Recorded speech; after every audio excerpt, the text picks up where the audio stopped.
नमस्कार, बहुत बहुत स्वागत है आपका आज के इस अंक में। आज हम चर्चा करेंगे एक बहुत ही अहम मुद्दे पे, बिहार की राजनीति पे। आप जानते हैं कि बिहार की राजनीति हमेशा अनोखे रंग दिखाती रहती है। बात है सन 2000 की। आपने एक फिल्म देखी होगी, फिल्म का नाम था रिफ्यूजी और उसमें एक गाना था। आप कहेंगे आप इसमें गाने को कहाँ से ले आ रहे हैं? तो गाने का संदर्भ जो है हमारे चर्चा के विषय से है। गाना था कि पंछी नदियाँ पवन के झोंके, कोई सरहद ना इन्हें रोके। गाने को सोनू निगम और अलका याग्निक ने गाया था। फिल्माया गया था अभिषेक बच्चन और करीना कपूर पे। तो इस गाने का मतलब था कि जो पंछी हैं, नदियाँ हैं, पवन के झोंके हैं, इनको कोई सीमाएं नहीं रोक सकती, इनको कोई सीमाएं नहीं बांध सकती।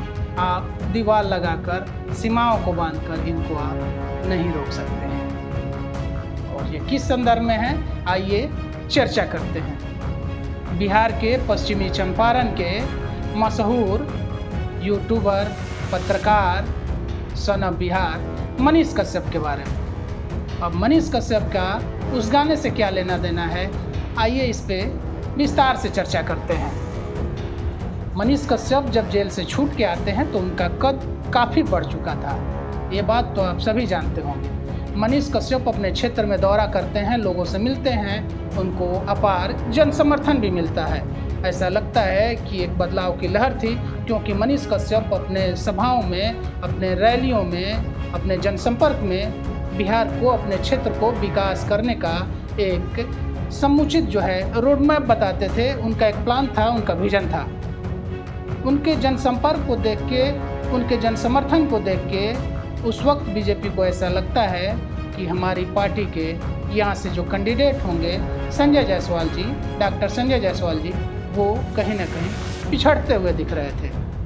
मनीष अपना जनसंपर्क धुआंधार कर रहे थे।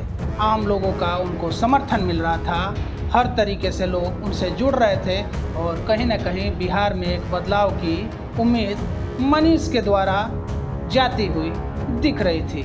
यानी मनीष के माध्यम से बिहार के बदलाव का एक रास्ता खुल रहा था। लेकिन होता क्या है, रातों रात सारी चीज़ें बदल जाती हैं। मनीष कश्यप को अचानक से दिल्ली बुला लिया जाता है और आनंद फानन में मनोज तिवारी के द्वारा उन्हें बीजेपी में शामिल करा लिया जाता है। मनीष बीजेपी में शामिल हो जाते हैं।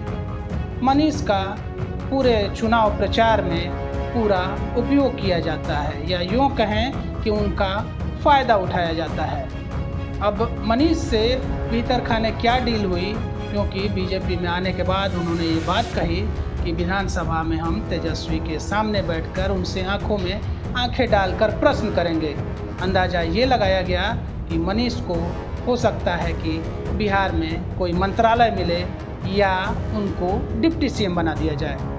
अगर मनीष को ये सब चीज़ें मिलती है तो संभव है कि मनीष जो सोच रहे हैं बिहार के बदलाव के बारे में, बिहार के विकास के बारे में, वो उस पर खड़े उतरें, क्योंकि मनीष उस प्रकार के व्यक्ति हैं जो अपने कहे पर अडिग रहते हैं।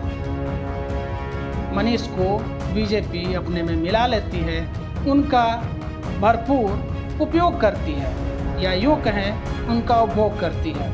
क्या सांत्वना दिया, क्या दिलासा दिया, ये तो मनीष ही जानते हैं, उनसे बेहतर कोई नहीं जान सकता है। लेकिन चुनाव में उनको अलग अलग सीटों पर घुमाया गया, उनकी लोकप्रियता का फ़ायदा उठाया गया।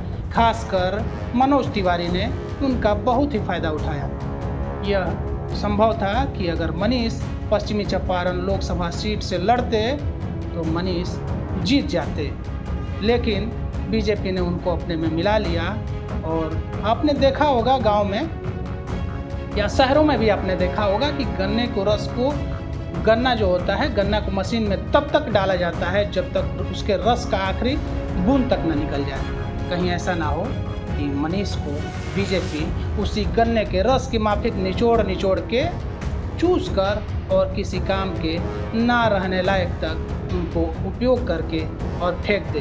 क्योंकि मनीष जो हैं, मनीष किसी सीमा में, किसी हद में बंद के रहने वाले व्यक्ति नहीं हैं। भले ही मनीष बीजेपी के विचारों के समर्थक रहे हैं, लेकिन मनीष ने बीजेपी पर भी सवाल उठाया है।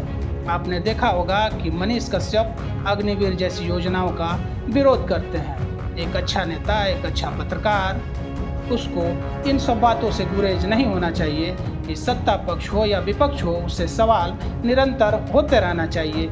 ये नहीं कि गोदी मीडिया का नाम लेकर सच्चे पत्रकार बनकर लोग अपने अपनी रोटियां सेकते रहें और किसी पक्ष विशेष की बात करते रहें और दूसरे पक्ष की बात की अच्छाई को या बुराई को उसको न दिखाया जाए। ये उचित नहीं है। लेकिन मनीष ऐसा नहीं है।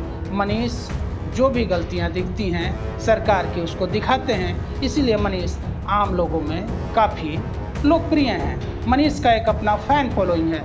लेकिन देखना यह है कि अब लोकसभा चुनाव बीत गए हैं। मनीष के चाहने वालों को कहीं ना कहीं अभी भी मनीष पर भरोसा है, मनीष पर उम्मीद है। ऐसा लगता है कि मनीष को कोई जिम्मेवारी मिलेगी। लेकिन मनीष पुनः अपने काम में, अपने कार्यक्षेत्र में, अपने पत्रकारिता में लौट आए हैं। उनके चैनल पे आप वीडियोस देख सकते हैं। उनके द्वारा बनाए गए वो मुद्दों को उठा रहे हैं, कमियों को दिखा रहे हैं, अग्निवीर को दिखा रहे हैं, अग्निवीर की समस्याओं को दिखा रहे हैं, अग्निवीर से क्या नुकसान हो रहा है ये चीज़ भी सत्ता को दिखा रहे हैं। और किसी पार्टी में रहकर और उसी पार्टी के सत्ता को चुनौती देना, सत्ता को आईना दिखाना, ये बहुत कम लोग कर पाते हैं। क्या मनीष पत्रकारिता में बने रहेंगे या बीजेपी के साथ बने रहेंगे? अब देखना ये है कि आने वाला समय किस ओर मनीष को ले जाता है, क्योंकि मनीष अब ये संदर्भ वहाँ जाके जुड़ जाता है रिफ्यूजी फिल्म के गाने से कि पंछी नदियाँ पवन के झोंके, कोई सरहद ना उन्हें रोके। तो मनीष पंछी नदियाँ और पवन के झोंके हैं जो किसी पार्टी से बंध कर ज़्यादा दिन तक नहीं रह सकते हैं। मनीष कश्यप एक विचार है, एक आंदोलन है, और आप एक आंदोलन को, एक क्रांति को, एक विचार को बांध कर नहीं रख सकते हैं। बीजेपी ये समझ ले कि अगर मनीष का जो मांग है, मनीष का जो विजन है, मनीष ने जो बिहार के विकास को लेकर एक रोड मैप तैयार किया है, अगर बीजेपी उन सब चीज़ों पे खड़ी नहीं उतरती है तो बहुत संभव है कि मनीष बीजेपी से दामन छुड़ा लें और फिर अपने उसी अंदाज में नज़र आएँ। देखिए आगे आगे होता है क्या। हमसे जुड़ने के लिए बहुत बहुत धन्यवाद, आभार, नमस्कार।